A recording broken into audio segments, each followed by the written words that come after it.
and then we'll sing it together. Take us to the river. Take us to the river.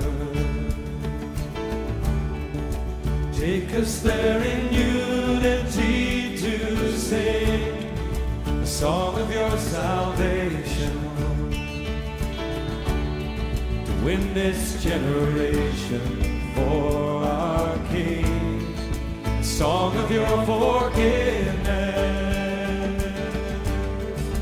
For it is with grace that river flows.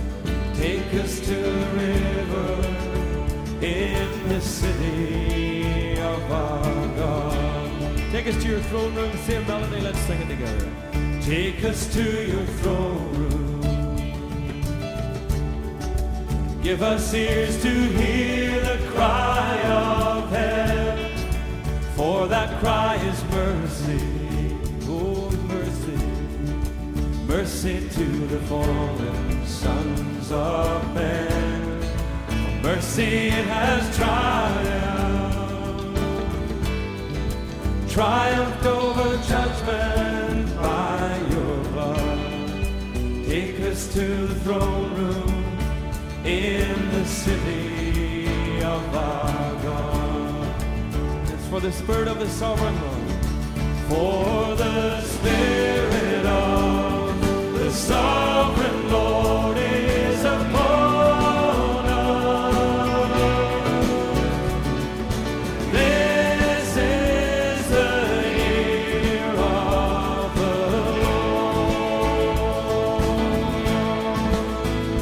The Spirit of the Sovereign Lord is upon us.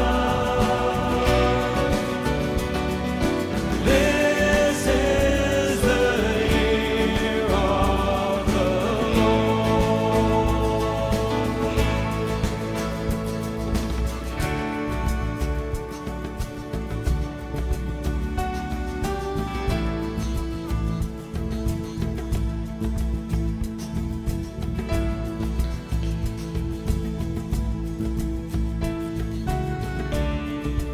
Take us to the mountain. Take us to the mountain. Lift us in the shadow of your hand. Is this your mighty angel? Hello, I'm Ray, one of the pastors at White Plains Church. Welcome. We're glad you're here today. We're at one of our favorite places to film that we have learned in the past couple of years. Many of you have been here, many of you recognize it, but I want to show you something. This is Yates Mill Pond. Yates Mill was built about 1756. Been here a couple of hundred years.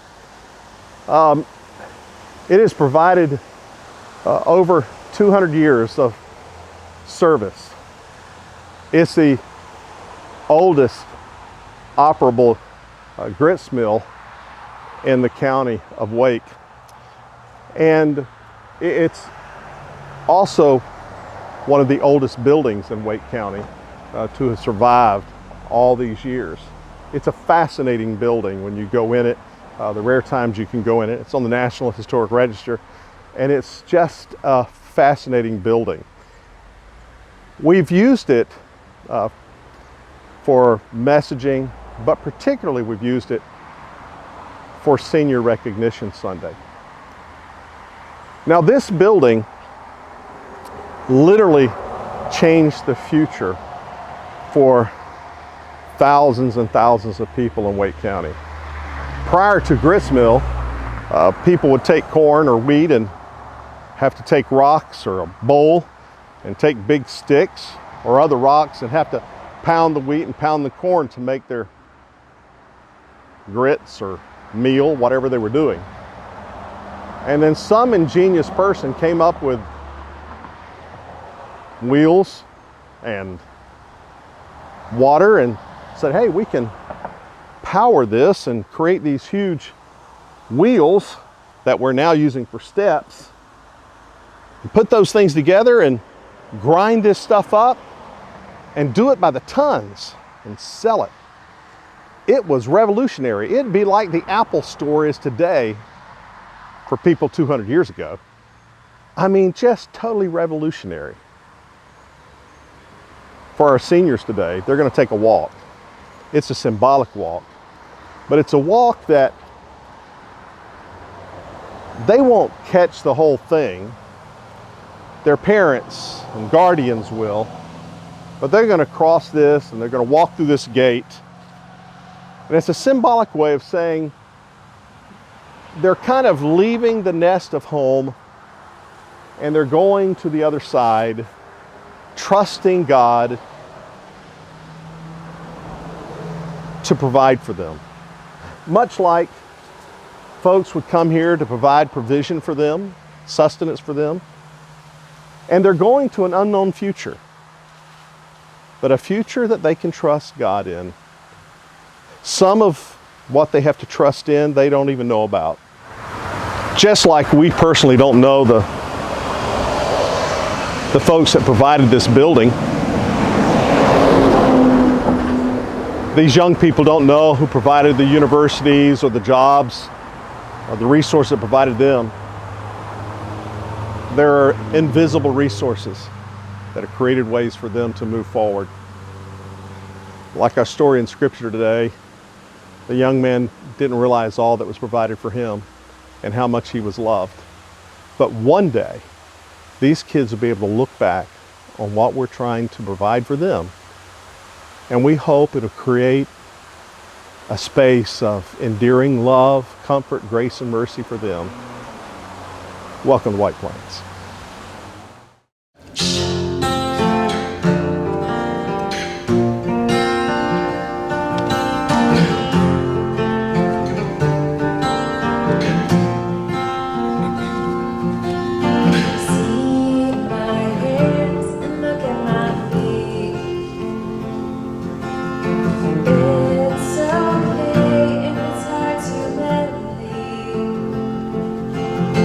I have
So I'm at the arrival point. We've used this spot a couple of years now. Initially, we came to Yates Mill to illustrate a sermon. But when we had our seniors, our graduates, our high school graduates, come out here and film, we realized that it actually had become something more. It had helped us arrive at a place where they could think about their faith before they made this step from high school into college or vocations, whatever that might be.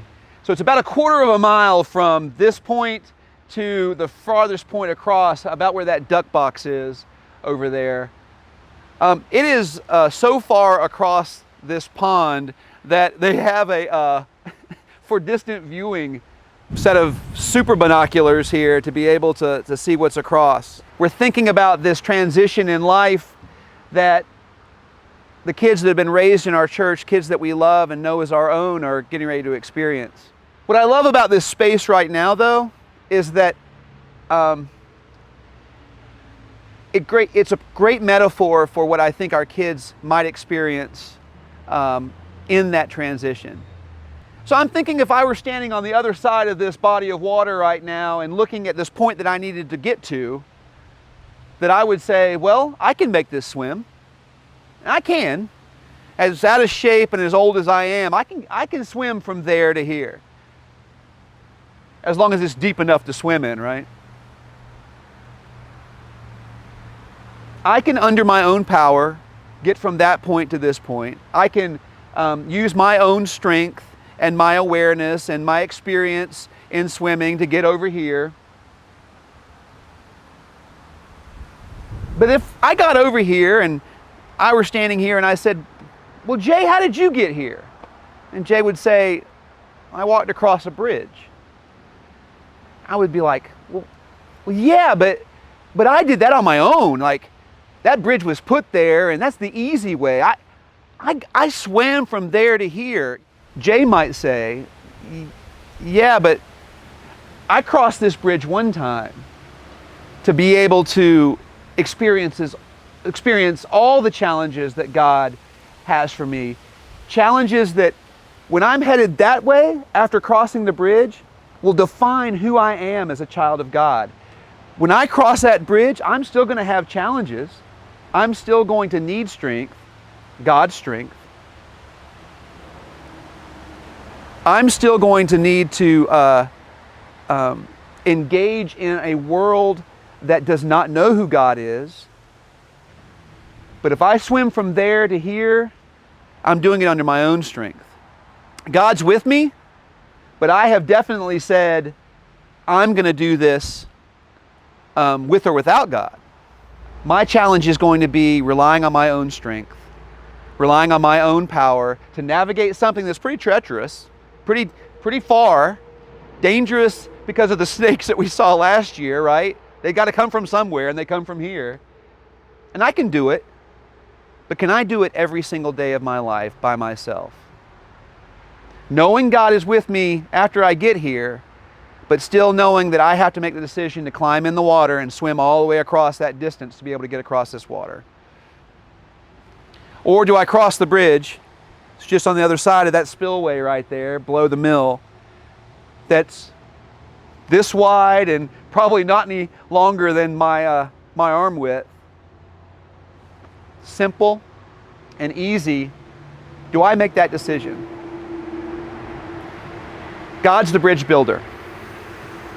Make no mistake. We may be able to have the capacity to build bridges, the knowledge and the engineering degrees to build bridges, but those bridges built under our own power, while they can do great good, the bridge that we cross that God builds, the bridge that is the cross that defines so much of who we are as a people. God built that bridge so that I could access the life that was truly meant for me to have.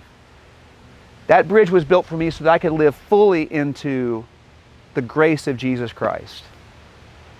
Does the grace of Jesus Christ exist in my crossing from that side of the water to here? Absolutely. but it's forgotten as soon as I have to make the return trip.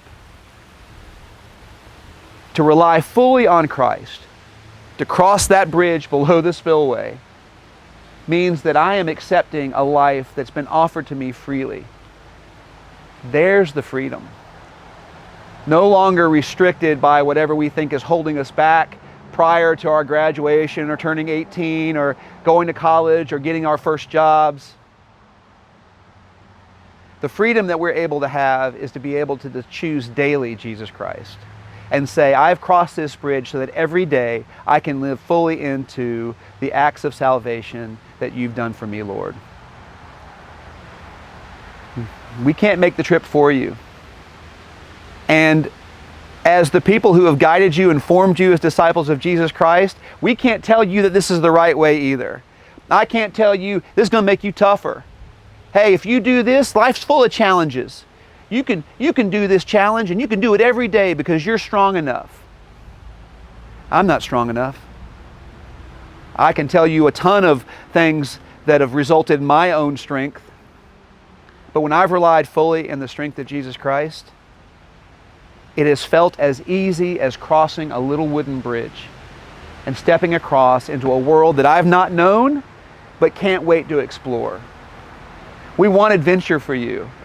We want it to be dangerous. Heck, I tell you guys all the time that my job as a youth pastor at White Plains and anywhere that I might be is to teach you how to risk your life, but to do it in a safe place.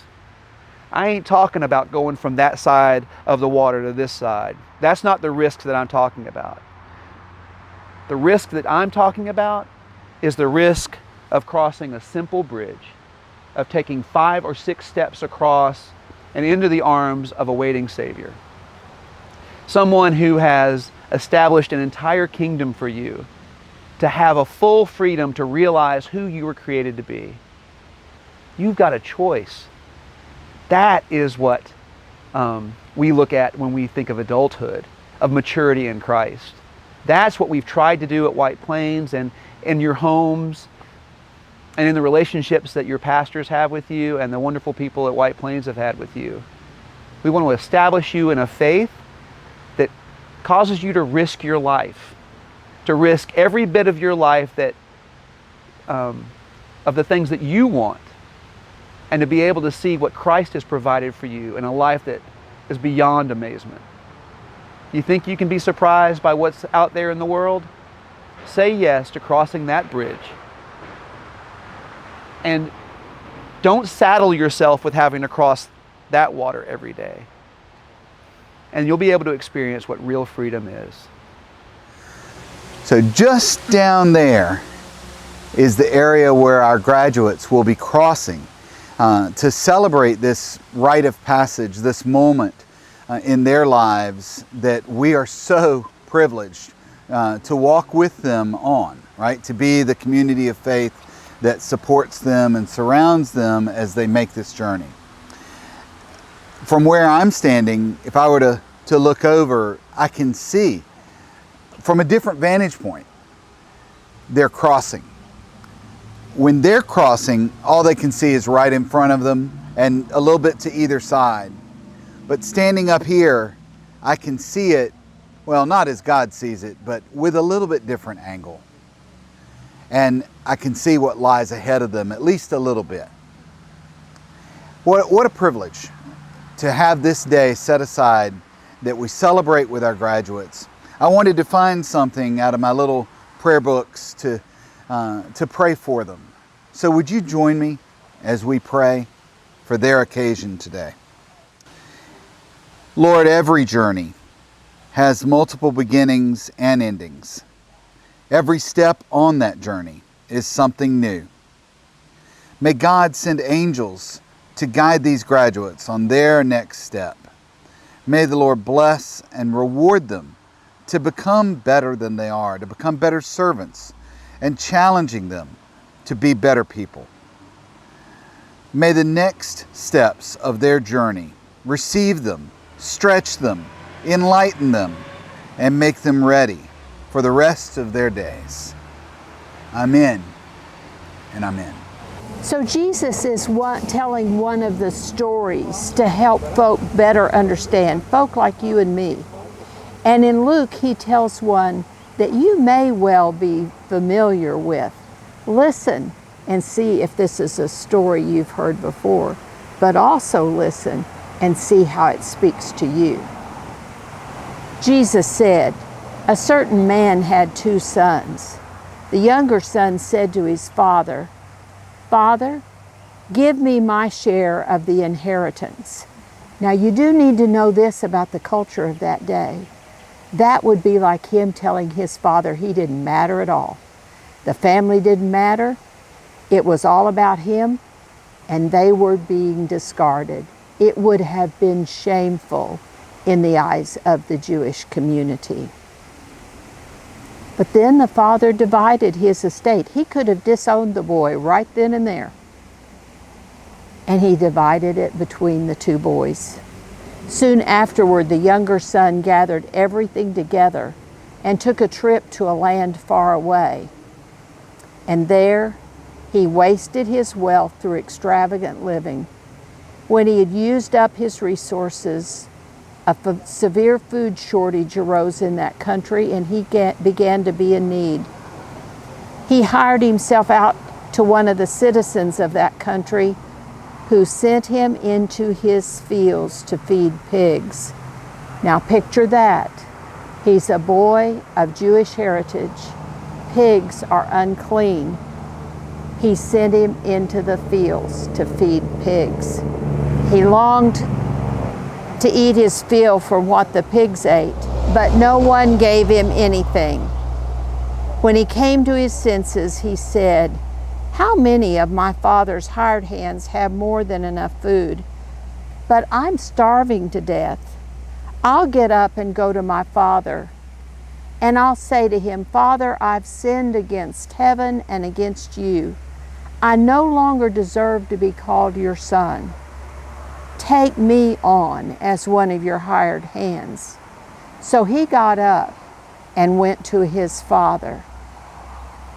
While he was a long way off, his father saw him and was moved with compassion. His father ran to him, hugged him, and kissed him. And folk, that's just as countercultural as the son asking for his inheritance. A father would never have stooped from his dignity to walk, much less run, to greet this son who had shamed him in such a way. Then his son said, Father, I've sinned against heaven and against you. I no longer deserve to be called your son. But listen to the father's response.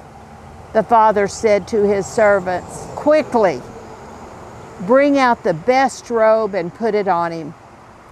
Put a ring on his finger and sandals on his feet. Fetch the fattened calf and slaughter it. We must celebrate with feasting, because this son of mine was dead and has come back to life. He was lost and is found. And they began to celebrate. So the inability to know what's in this water, and yet to arrive on the other side of it completely worn out every time I have to navigate it, is so much more oppressive than the idea of that simple wooden bridge that's down here. So that bridge it's almost what my scoutmaster when I was a kid would call a Mickey Mouse bridge. I mean, it's super simple. I mean, for what it is, it's not even that elaborate. If I cross the bridge, I arrive with my boots on dry, ready to accept the challenges and the life that Christ has for me. And the story of the prodigal, which, listen, it's 100% a story of God's love. But in the story, the son makes this journey to a far-off country where everything collapses. And every time he needs to discover who he is or live fully into his dreams, he's going to have to make that same trip every single time. and hope that it won't end in disaster. What God is offering is for us to make the simple journey from that side of the bridge to the other. In the story of the prodigal, the father is saying, listen, you didn't have to make that journey to understand my love. My love was at this table that we're sitting at right now.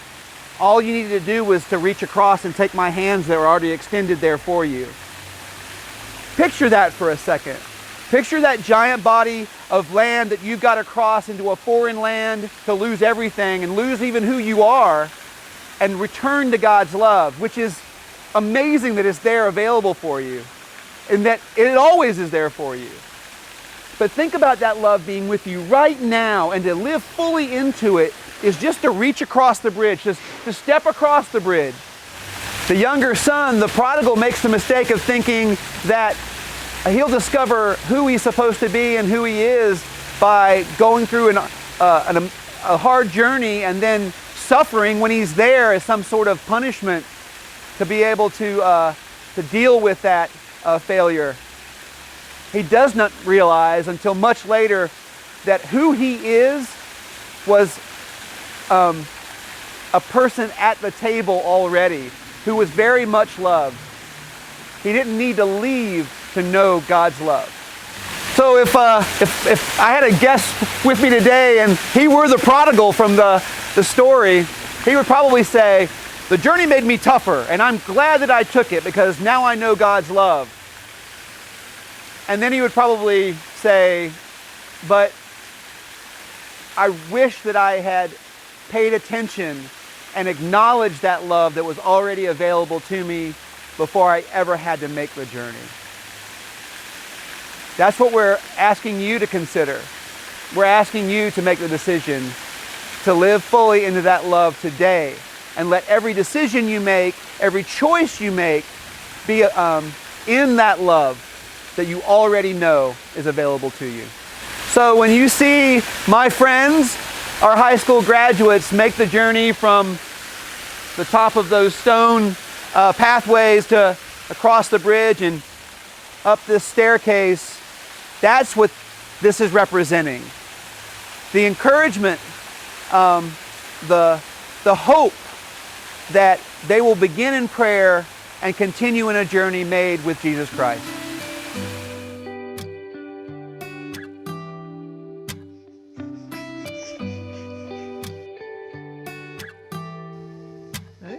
Every wave rolling in from the ocean reminds me that your love won't run out. And on days that I just go through the motions, you remind me what it's all about. I fall down, but you pick me up, yeah. Your love is all I want. Your love is all I need. I can see a bright future whenever you are with me. Everything is right within me. I can see a bright future whenever you are with me. Everything is right within me. Every morning when the sun is rising, late night when the stars are shining, I'm reminded you're smiling. Oh God, I feel so alive and fall down, but you pick me up. Yeah, your love's all I want. Your love's all I need. I can see a bright future whenever you are with me. Everything is right within me. I can see a bright future whenever you are with me. Everything is right within me. Oh yeah, 'cause your grace is new every morning. Your grace is new every morning. Yeah, your grace is new every morning.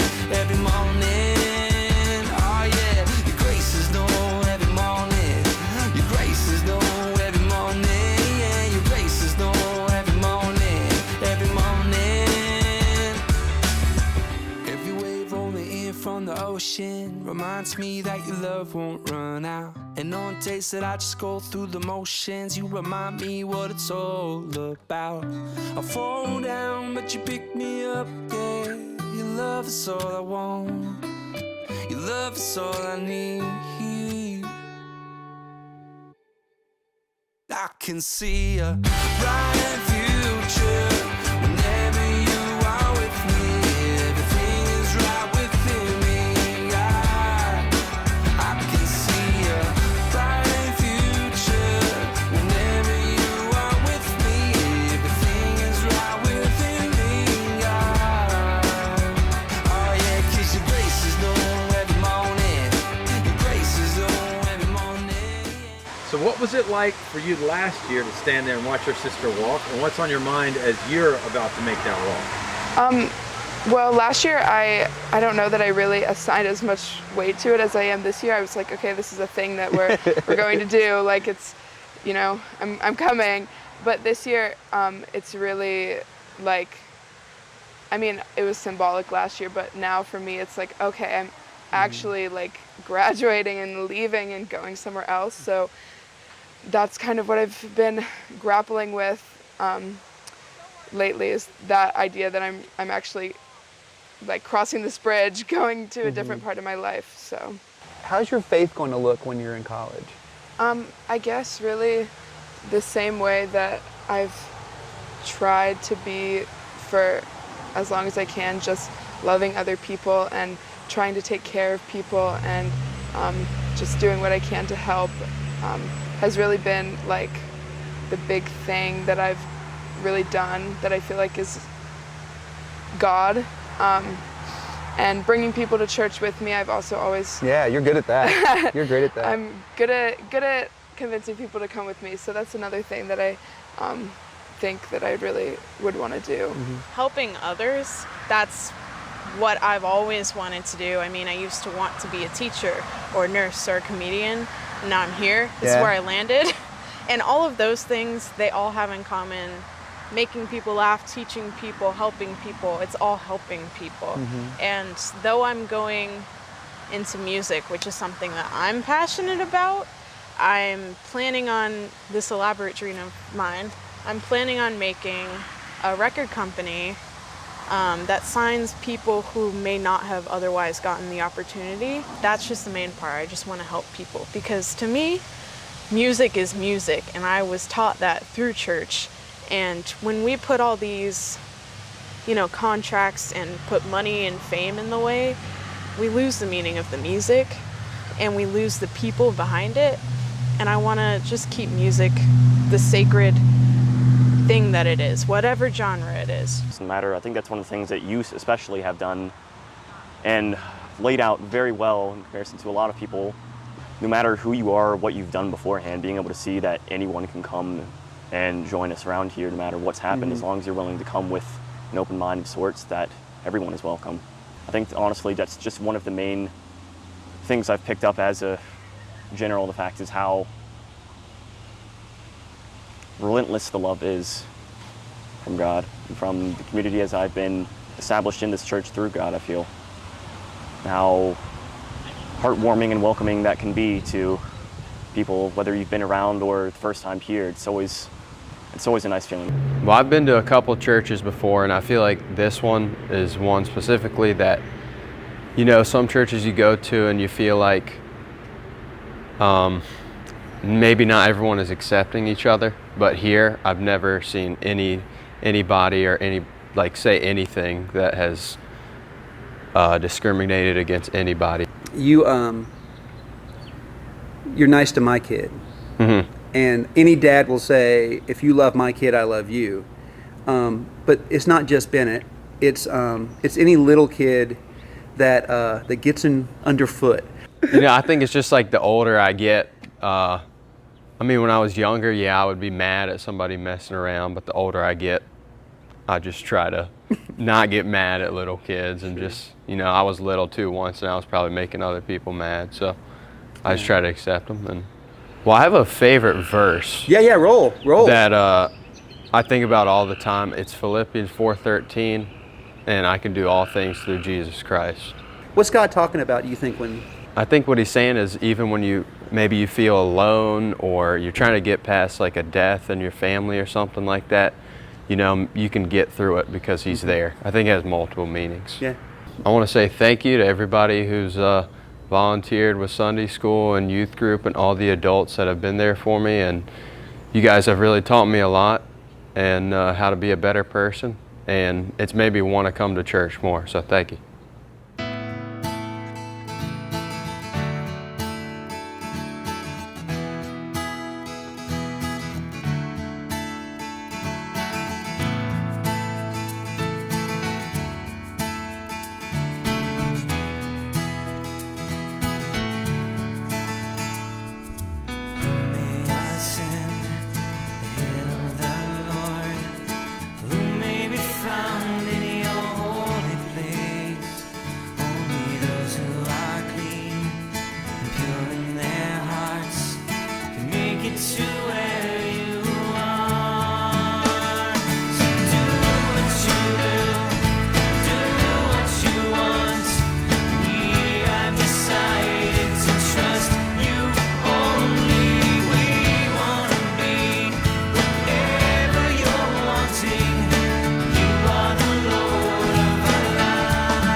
So I've got a new favorite book.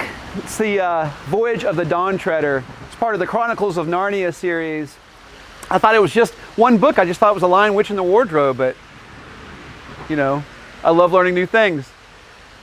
In the book, at the very end, after Lucy and Edmund make all of these travels in the Dawn Treader, this ship, to all these other islands, at the very end of it, in a conversation with Aslan, Lucy realizes that it was about him all along. It wasn't about the journeys or the discoveries or even the things that they did to make what they needed to happen, that Narnia was about Aslan.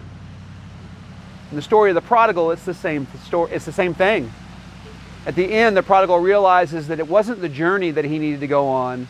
It was about God all along. It was about the Father all along. The hope is that you'll be able to understand that and accept it for your own life. To say that while the journey is valuable to me, it really is about God being there the whole time. God being there all along. So what Lucy discovered at the end was that it wasn't about the adventures in Narnia. It was about being able to be with Aslan. To be able to be able to play and live and love near and with Aslan. What the son learned at the end of his voyage was that it wasn't about whether the food was better back home, it was that he ended up alone. And so let what they realized inform your decision making. Let what they ended with inform your beginning. Take the time to say, this life, even though it still will be filled with mistakes and separations, temporary separations, but this life will be with you, God. It's not about the things that I do, it's that I got to do it with you. It's not about my adventures, it's about the adventures that I got to have with you because of you.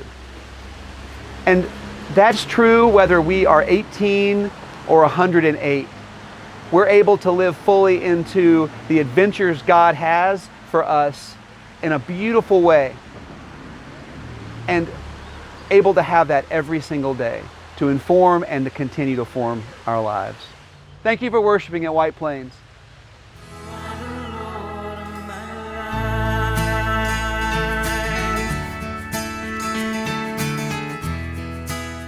Do not be worried and upset, Jesus told them. Believe in God and believe also in me. There are many rooms in my Father's house, and I'm going to prepare a place for you. I would not tell you this if it were not so. And after I go and prepare a place for you, I will come back and take you to myself, so that you will be where I am. Peace is what I leave with you. It is my own peace that I give to you. I do not give it as the world does.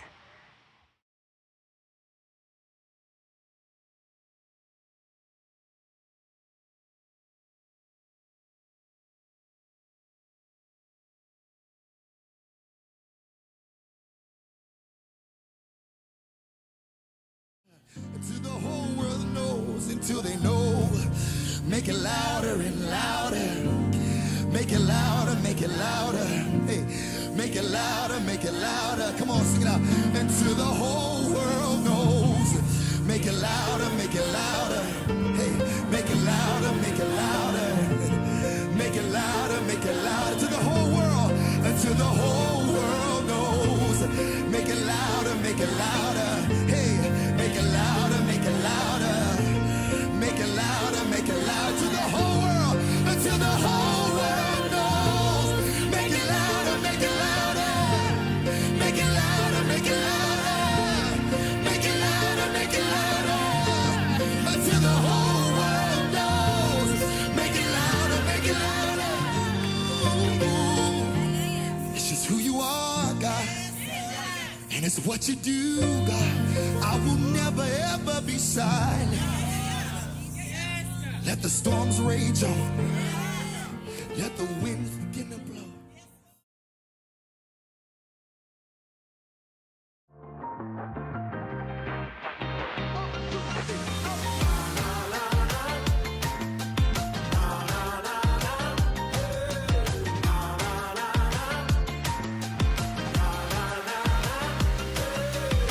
Stress is raining on my parade, but in my soul it's a sunny day. 'Cause you're good like that. Yeah, you're good like that. Even when it's all going wrong, my heart is singing a different song, and I can't explain it. No, I can't contain it. It's just inside me. Got that Sunday morning feeling, I can't hide it. Counting blessings to the ceiling.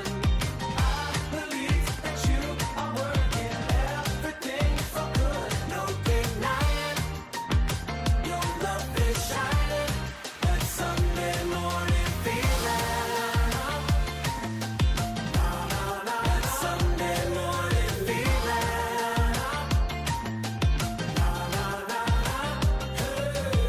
Some people may never understand, but you're the reason I clap my hands. 'Cause you're good like that.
I mean, if you're gonna go.